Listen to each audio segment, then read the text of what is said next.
Sangu waterfall lava থেকে 17 kilometre নিচে।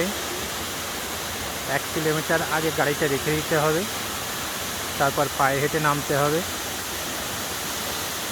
Lava থেকে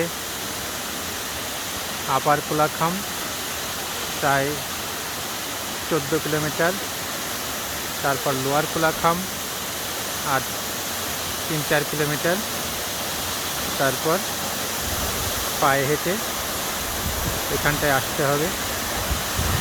খুব সুন্দর জায়গা, লোকজন খুব কমই আছে, এখন অনেকেই আসছে। ঠান্ডার সময় ঠান্ডাটা একটু বেশি থাকে, তাও খুব বেশি না। গরমের সময় আসলে আরও বেশি ভালো লাগবে। বর্ষার সময় এক অপরূপ রূপ সৃষ্টি হয় এখানে।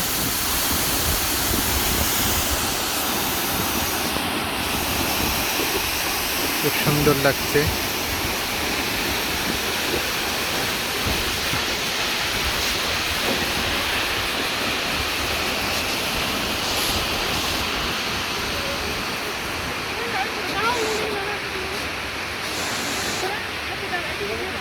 এদিক থেকে আসতে হবে উপরে, এই যে এদিক থেকে লোকজন আসছে। এখানেও একটা ভিউ পয়েন্ট আছে।